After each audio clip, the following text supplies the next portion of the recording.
Here's what actually mattered in crypto last week, from May 4th to May 10th. This week was not only about market moves. The real signals came from ETF flows, Ethereum demand, stablecoin regulation, and Web3 infrastructure. Let's break it down simply.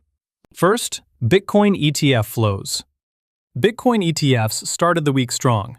On May 4th, spot Bitcoin ETFs saw around $532 million in net inflows. On May 5th, another $467 million came in. But later in the week, the flow cooled down. May 7th and May 8th both saw outflows, so the important signal was mixed. Demand was still there, but it was not one-way demand. For the week from May 4th to May 8th, spot Bitcoin ETFs still ended positive, with around $623 million in net inflows. Why does that matter? Because ETF flows help us understand institutional appetite. When inflows continue, it shows larger investors are still active. But when outflows appear, it tells us the market is also becoming more selective. Ethereum also had an important week. Ethereum ETFs saw positive inflows at the beginning of the week. On May 4, about $61 million came in. On May 5th, inflows reached about $97 million. But just like Bitcoin, Ethereum also saw a reversal later in the week, with a larger outflow on May 7th.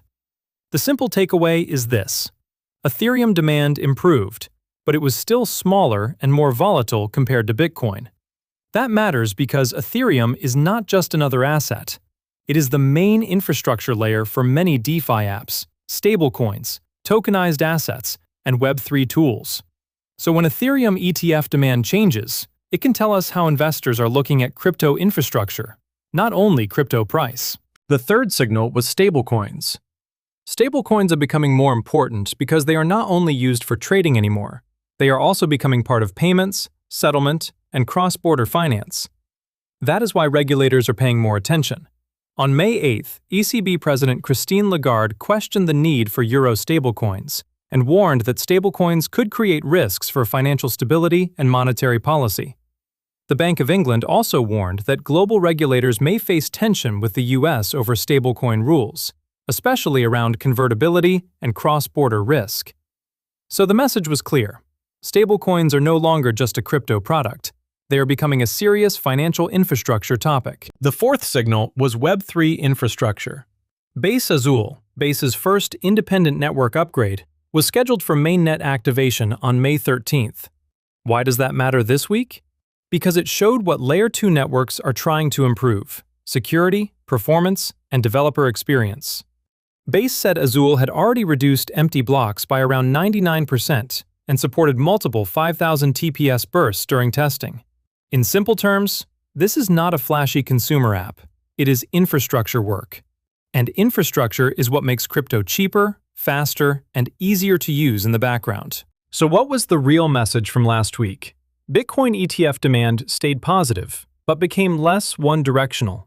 Ethereum demand improved, but remained more volatile. Stablecoins became a bigger topic for central banks and regulators. And Web3 infrastructure kept moving forward through Layer 2 upgrades. That is why last week mattered. The market is not only about price, it is also about flows, liquidity, regulation, and infrastructure. For this week, watch 4 things. Do Bitcoin ETF inflows continue? Does Ethereum demand become more stable? How do regulators talk about stablecoins? And does Base Azul's mainnet activation go smoothly? That's your Crypto Intelligence Update.